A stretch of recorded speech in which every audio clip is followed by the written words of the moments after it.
Stephanie Milky here, aka KetoMOM, or often called mom, sis, Steffi, daughter, wife, aunt, and friend. Just like many of you, I carry a lot of titles. My favorite title is mom. I should probably say wife, which takes a lot of my time. But let's be honest, if you want to do something and do it well, you will make the time for it. Commitment is hard because we find ourselves overcommitted, but when you practice prioritizing, you will find out what is actually important and what you can let go.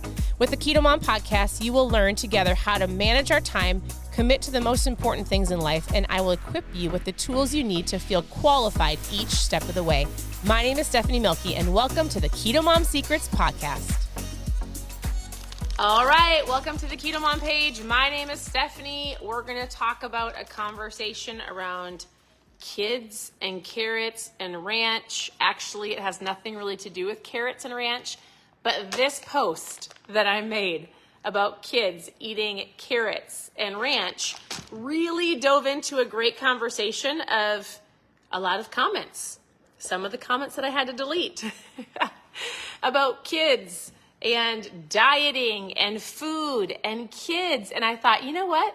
We're going to talk about this. We're going to talk about kids and food. So as you're tuning in, guess what? I have four daughters that are teenagers and preteens, and I am so excited to talk about this conversation because I often think that as parents, we don't want to give our kids a complex. We don't want to teach them that food is bad and food is the enemy, because it's not. And so as you're tuning in, we're going to talk about kids and how some people might think, like, should they go on a diet? Do you have to watch their food? Or some of those people who attacked the post that I said, hey, give your kids carrots and ranch. Let's talk about this. So as you're tuning in, tell me where you're tuning in from. And here is what I want you to understand. And I won't keep it long because this really isn't a long topic. But for the last couple of years, people will ask me this question and they'll say, hey, are your kids keto? Because my page is labeled KetoMOM. And I say, no, my kids are not keto. In fact, we just had a 10-year-old birthday and we had what did she want? She wanted a ice cream, we had an ice cream sundae bar, right? Where they got all the ice cream and then picked all their toppings. So definitely not keto. But we like to choose better options. So years ago, when I started this page and my husband and I started this journey for ourselves, for my husband to lose like 50 pounds of fat, and I just wanted to eat healthier. We didn't start this conversation, and just so you know, I'm going to tell you something. Parents, for those of you who may have gotten triggered or upset because I said choose some healthier options for your kids, it is not to have your children be on a diet. And just so you know, you don't give your kids a complex by saying, hey, why don't you go have some vegetables? Hey, go choose some carrots and ranch. Hey, I never said not to give your kids carbs. What I'm going to tell you is your children follow what you do. Your children watch and they listen. So from the very beginning, when my husband and I dove into this conversation of keto and low carb, I don't know if my kids have ever, I actually have never said this. My children, our four girls, have never heard me say that I am fat or that I'm going on a diet. And I want you to know, I honestly feel like the number one thing when you are working on helping your kids get healthier, I'll talk about, just give me a minute. Your kids are watching you. So it starts with you. And if you're eating certain foods, they're going to eat it. If you're not eating certain foods, they're going to wonder why. And then to correlate the words that you say and the things that you talk about your own body, right? So if you have children, and if you're saying that you're fat, you hate how you look, if you're constantly on a diet, and they're listening to you, they correlate food and dieting with what you're doing.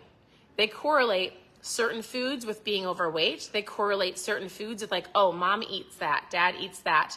They're overweight. Does this make sense? So from the very beginning, what I did is I said, hey, you know what? We're just going to start eating healthier as a family. And I actually don't think it's right not to teach your kids about food, because then they have to deal with things that you're dealing with as an adult. I think you can do it very tactfully, and you don't have to say you're fat or I'm fat or they're fat or we're on a diet. But what happens if the family actually came together and you taught your kids why it's important to fuel your body the best that you can? Not focusing on fats and proteins and like, oh my goodness, the carrots have too much sugar. But what if you were like, taught them like, hey, let's drink some water. It's important that we drink water. Hey, you know what? We're going to stop buying all of the treats because we've been eating a ton of sugar. And you want to know what? Sugar isn't great for your brain. So we're going to start eating more vegetables, and we'll have the sugar as a treat. We'll have the treats, at the birthday parties. There's nothing wrong with that. And so when people ask me about kids and how they should handle, because I actually, just so you know, have a ton of parents that say, hey, I actually need to help my child lose some weight. And I'm going to tell you this, I'm not a doctor, so you don't have to listen to me. But if you go ask all of the doctors or a majority of doctors in the health field, or just look at some statistics, it's like an epidemic of like obesity in children. And so as much as people don't want to think like, oh my goodness, there's a problem, don't take my word for it. Go ask the doctors. Like there is. And so you can tactfully as a parent teach your kids how to make better choices without anybody being on a keto diet. Children should not be on a keto diet. My children, our girls, are not on a keto diet. What we do is we drink water. I don't buy pop. We just stopped buying certain things. I just have a whole bunch of different options available for snacks. One of them being carrots and ranch, or vegetables and ranch, or, I don't want you to look at that and be like, oh my goodness, how would you want your kids to be keto? Did you know that the ketogenic diet started for epilepsy? It actually started for children. And in fact, 45 minutes away from where I live in Minnesota is the hospital. It's a major hospital in the United States that actually coined the phrase, the keto diet for epilepsy patients. That's where it started. And one of the biggest things is it helped with that aspect of it. And then they realized that when ketones are present in the body, because those children were doing the keto diet where they were restricting carbs and sugar, their body is making ketones. And those ketones were fueling their brain. Those ketones were giving them energy. Like ketones are a fuel source that your body can make and you can drink. But here's what I want you to know. Most kids are super active, right? So I have never said, I will help guide my children and I will choose better foods because I'm the grocery store shopper, right? I'm the shopper. My husband and I are the provider. We're the ones that talk about the food. So the biggest thing I think that's really important when you're working with your kids, you guys, I have conversations every day with parents who they say my child is overweight. And there's things that we have to look at. Like how much time are they spending on social media? It's summertime. Like I kick the kids out. I'm like, they're doing crafts or they're going outside. So it's being a parent to have conversations about screen time, video games, like go for a walk, do an activity with your kids, right? Because in general, kids are active. In general, kids have a high metabolism. In general, they can eat the carrots and the granola bar and the different things, and their body's going to use it as fuel, right? It's when our kids get bored that they excessively eat. It's when they choose some of the foods, like maybe we're not making the right decisions. So does that make sense? Like your kids are going to follow your lead. And so as a parent, it starts with you. Choosing your words wisely, making food not the enemy. Like, mom and dad, you're not fat, you're not overweight. You have chosen certain foods, right? But it doesn't make food the enemy. You want to know what it is? It's the wrong type of thinking. It is eating out of emotions. It's you as the parent have to figure out why you're even choosing the foods. Because let's just say this, like a bowl of ice cream isn't bad, right? Now, an entire gallon of ice cream when you're super sad and depressed is physically going to hurt your body. So maybe it's you actually starting to realize that food is fuel. Food doesn't have to be bad. It is not your enemy. It's the reason why you turn to food, and you have to figure out those emotions that cause you as the adult.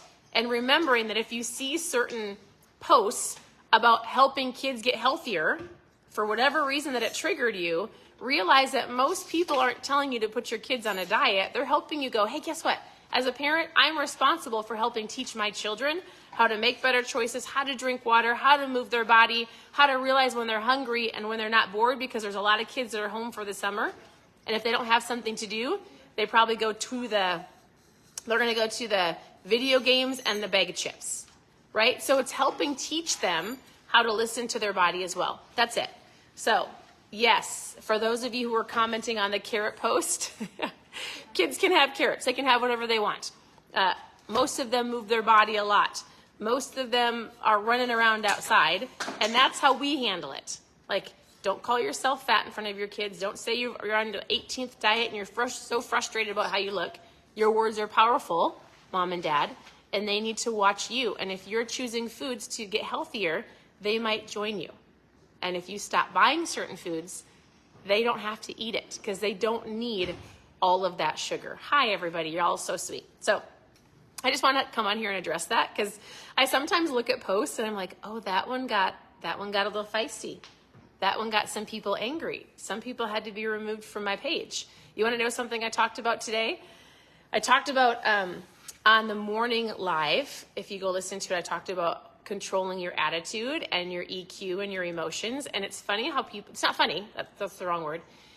People get triggered, and usually because they were hurt in the past because somebody probably gave them a terrible view of food and they don't want to do it to their kids, so then they don't want to talk about it and then they ignore it and then their kids have to deal with it when they're adults. What happens if you just taught your kids that, guess what, moderation is great. Like, you don't have to go eat every 2 hours. Like, hey, when my kids are constantly in the kitchen, I honestly will say to them, are you actually hungry? I'm like, are you hungry or are you bored? I don't know. What should we do? Why don't you drink some water and go run around outside for a little bit? Because I'm helping guide them to figure out what their body actually needs. So, for those of you who are curious if my kids are keto, no. You guys, I'm not even keto. I drink ketones. I eat low carb. I eat a ton of protein. I work on eating about 120 grams of protein. So the likelihood of my body making ketones is probably unlikely, but I eat lower fat, I eat high protein, I drink ketones, I drink my water, I go to CrossFit, I feel amazing. And there are just a lot of things that have to do with food. And a lot of people have a really bad view or a bad relationship with food, and it was from the past. And so that's the biggest thing that has to be worked on. So, all right. I think you all are amazing. Thank you for tuning in. Sometimes I have to remind people to take off your black robe. You are not the judge. You don't get to judge anybody in the comments. You don't have to go leave any crude remarks. If you do, I'm about to protect all the great people on here, and you will be booted. Actually, it is funny, isn't it? I'm like, some of the comments and the messages I get, I'm always like, nobody forced you to be here. There is like 1 million. Oh, I have 4 dogs too. 1,005,729 probably keto pages. Like, you don't have to be on this keto page. Go to a different one. I do like it if you're here. I'm not kicking you off. But if you're going to be rude, you can go to a different one. So, oh, on my hat, it's a tiger. It's from my sister. I don't know. I just liked it because the blue matched my blue sweatshirt that I've been wearing for 2 days, and I should go shower. So, all right. Thanks for tuning in. Your presence matters. Ask any questions below. I hope you have a great day. Talk to you soon. Bye.